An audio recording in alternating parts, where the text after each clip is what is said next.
Welcome to Mrigashira, a podcast that communicates with communicators. In our podcast today, we will be speaking with Mr. Vinayak Sharma, Vice President Marketing Field Crops at Seedworks International Private Limited. Thank you so much for speaking with us, Mr. Sharma. Thank you so much, Anisha. Mr. Sharma, first question. How can an effective communication strategy boost the prospects of sustainable farming in India, and why is it so important to communicate the idea of sustainable farming? Anisha, let's, dissect this question into two parts. First, it's very important to understand when we talk about farming, one part is farming sustainability, and then we will come to the effective communication strategy part. See, when we say farming is not only restricted to the crops, the cultivation of crops. Even, when you talk about crops, there are multiple crops, cereal, oilseed, pulses, vegetables. Then, farming also includes the dairy, which is, the cattle and other animals. Then there is a horticulture, there is a fishery. So put together, all together is a part of, farming. And when we talk about farming, so there are, when we talk about sustainability in farming, say in agriculture crops, so there are a variety of factors like, the integrated pest management. There can be soil management, crop management, water management, disease pest management, and waste management. So there are many factors. So first of all, there is a need when we say effective communication strategy. So there is a need to understand the concerns of the farm. What are the farming issues? What are their concerns? And then also within those, what are the areas of attention? So where we need to focus when we are, planning an effective communication strategy. The third important piece which I feel is the timing of communication. So put together all this, then the very important part is the modus of communication, whether it will be oral, pictorial, video, how it can be effective at a farmer level. Finally, coming to the final step of, the effective communication strategy is the comprehensive approach. It cannot be, the one part, private is working separately, government is working separately, NGOs are working separately. See, in that case, the farmer will be, thrown with lot of variety of information. So there has to be some linkages if we can create that, if we can work with multiple stakeholders, put together, prepare an effective, communication. So that will be helpful to the farmer. The second piece, it should not be like, as I said earlier, on the specifics. Right. So you're saying that we need a review system as well, and we need a lot of stakeholders to coming together. Disparate attempts will not get the message across. So what in your view should be the right approach to reach out to farmers, especially when experts believe that even geo-based targeting is not fetching the desired results? If you see India as a terrain, when we are talking about, the approach to the farmer, we really need to understand the complexities of, the farmer or in agriculture. So there is lot of diversity in farming. If we talk about, the data, the studies say majority of our farmers are marginal and small farmers. It's not a small number. 62% in a survey, the government survey says they are marginal farmers, means they have less than 1 hectare of land. Then small farmers are again close to 20%, which is a land not more than, 2 hectares. So there is 80% plus, farming community which is actually having less than 2 hectares of land. Again, the next complexity is the cultivation practices or the crop diversity. We have more area under cereal crops. There are variety of cereal crops, pulses, oil seeds. Then we have lesser area under vegetable and horticulture crops. We have multiple sowing seasons like, the rainy season which is Kharif, then post-rainy which is Rabi, then we have in between summer or spring crops. Also, the irrigation levels are not so high. Mechanization is not up to that level. Technology penetrations are not good. So put together, when we talk about, approach to the farmer, so these are the factors which are actually should be taken into account, because we have a very, very complex kind of, the farming setup which is existing in our country. The lands are small. See, earlier what we used to do before this geotagging or technology, it was a typical, pen pencil approach. The data which was coming from the field given by the people who are operating at the ground level or in the field. So they would be sharing, and we are working on that data, and we started creating, the different approaches basis that data. But if I share my personal experience of geotagging, which we have recently done in one of the crops, which is largest crop, and it has 95% of hybridization. When we say, the crop, it's one of the largest crops existing in our country. I can name the crop, it's cotton. So, when we did this geotagging, so there was lot of, complexities which we found. Now, geotagging is a accurate data saying that these are the villages, they have this crop existing, and these are the acreages in this particular geography. But when we found the administrative details because this data has somewhere linkages to the administrative details which are available on some government or some other, the platforms. So when we related it to the ground reality, so there were differences also which were existing. Like say, the administrative data will take panchayat as, the one village. But this panchayat may be covering 2-3 sub-villages, also the small villages who doesn't have the panchayat, independent panchayat. So that is where, so there are, lot of, differences which came, village as a unit. Then also, further, when we say approach to the farmer, it is not that entire village is my targeted village.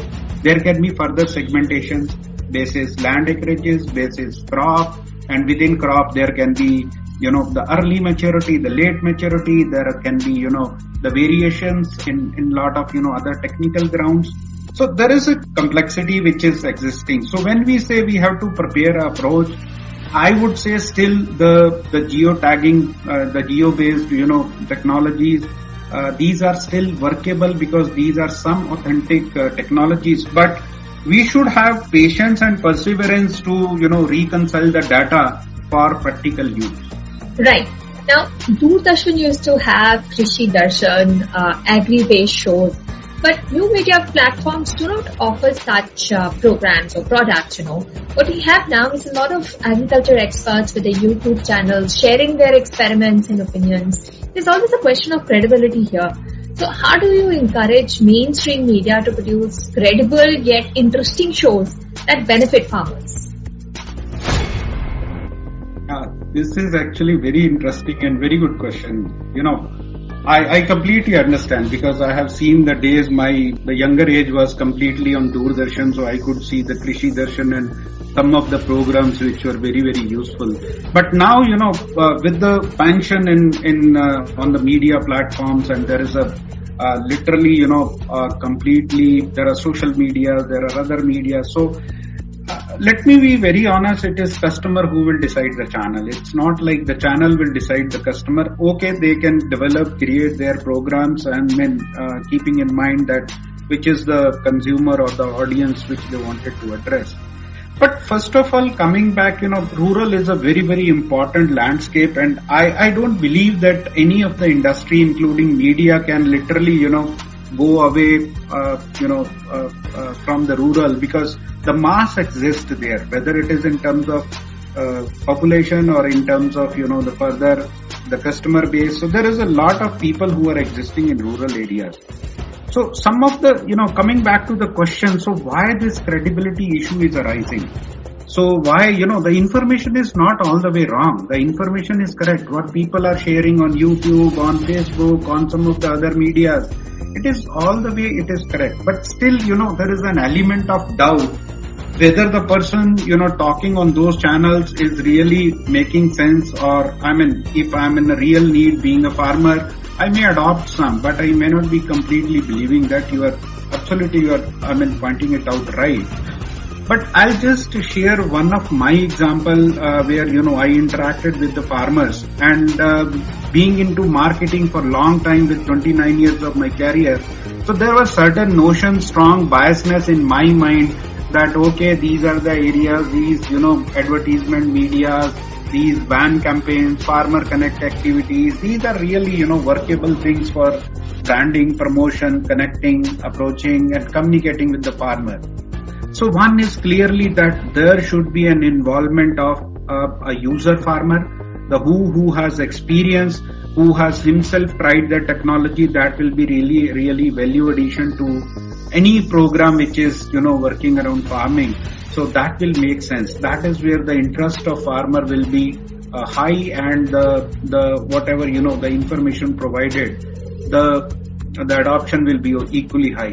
The second which I see is, the location of conversation when you are designing a program is very, very important. The things in studio, the things in live in field, there is a big difference. So when you're talking in the field, showing technology, experience farmer and the adopter right in front of, the field. So there will be a lot of, genuinity in the content, and there will be lot of impact of that content. The third is, the geography also matters. So putting together all this, creating a program where a user case is there, a live demonstration, if that can be shown, also the relevance of the technology, and thirdly, the timings, I think, put together, this can create an effective program. Right.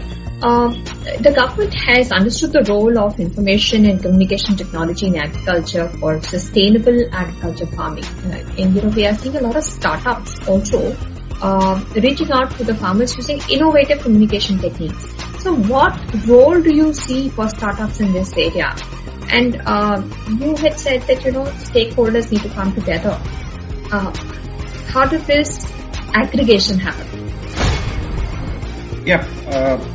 See, there is a lot of data which is available as well as, agriculture, farming or things are concerned. And every company, government organization, NGOs, they all have this data, and it is available on public and private domains. But this data has lot of, asymmetry, and there are a lot of gaps, and it is lying as, different heaps or different bunches of data which is not talking to each other. So that is where a very, very important, see, as a seed company person, I may pick the data of my choice and start using it. Somebody else comes from crop protection, he may pick data of his choice, he will start working on that. So likewise, different stakeholders, they pick data of their choice and they start working, and things are going fine and we are utilizing that data. But I tell you, that is where startups efforts are already started. When I'm suggesting, I have seen quite a few steps has already been taken in these areas. So startups can, work on they can be one point solution. So if I say where they can start, they can do data aggregation, they can create data symmetry, and they can work on knowledge dissemination. So these are the three clear-cut areas where startups can really, create a differentiation. So when they are working on this, so first of all, they will be, compiling the data, they will be creating it as a one-point solution. So that is one area where I could see startups has a really, a big space to play. The second could be, there is lot of market research which is happening. So one is the organized market research, which is a big one, taking more time. But there are lot of, small, we call it as dipstick studies. So basically these are consumer behavior studies which are more relevant, more sharpened, more focused around key areas. So these are the two. One is, in terms of aggregating data, making a symmetry around it, and then knowledge dissemination, working with different stakeholders, and also secondly the small market researches which can give insights to the different stakeholders for their corrections or for their some of the things which they can take forward. So these are the two key areas where I see apart from this, there are technology interventions, digital and other things, but ultimately the entire thing will be focused around these areas. You spoke of digital profiling of farmers, and the use of QR code is such an initiative that has gained quite a lot of attention in the post-COVID-19 world. So what are the other steps that industry has taken or can take to ensure that customers and end consumers are also assured of best quality of food? Yeah, see, if I understand, when you're talking about QR code, so you are hinting at traceability of the product, right? So, there are still, we are at a very, very niche stage as far as, traceability is concerned, but still we have traveled a good, good journey around it. So, if I say the three segments clearly like exports, organic foods and contract farming. The three areas I could clearly, these are the high value areas where I could see the traceability is really applicable and we can find. I can share my personal experience. I bought a honey, organic honey, which is very, very specified kind of honey. And I can trace on that the farmer who provided that honey is sitting somewhere in Haryana. His name, his village, everything is mentioned there. So there are very specialized products, high value products where we have attained, traceability. But still, again, coming back what we discussed in earlier questions. So some of the, complexities of our agriculture business, like cereal crops. I said 80% farmers are having less than 2 hectares of or up to 2 hectares of land. So how to develop a single tool which can really help, a traceability to those, smaller levels is a challenge at this point of time, but things are working around. I could see, some of the efforts, some of the Tata products where pulses are being sold, some of the, people, some of the companies are selling wheat flour, some other food items where traceability to an extent has been, created. So it's not possible independently. I think joint efforts by private sector in terms of, we see contract farming they are doing, but largely when we talk about cereals where purchase is happening at a different level, so how we can create a linkages. So some of the things, even in our business, like in seed, we create traceability. My farmer can, but traceability, we are linking it to genuineness. So farmer can, click on my barcode and find out whether the product is genuine or not. So like this, some efforts are, small efforts are going on. So, but still we have to exert more. But one more area which I could clearly see, the blockchain technology, which can be really helpful in the coming days. So those, they can create right at this point of time, a small efforts has been made. So, but I think, this will really explode and this will be really helpful. The blockchain technology will be really helpful to, to develop more of this traceability in as far as, food business is concerned.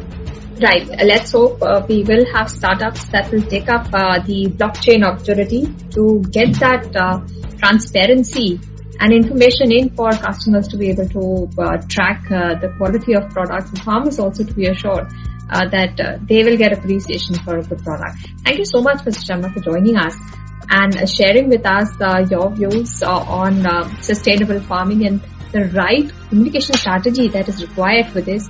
It's a pleasure to have you with us. Thank you so much. Thank you, Anisha.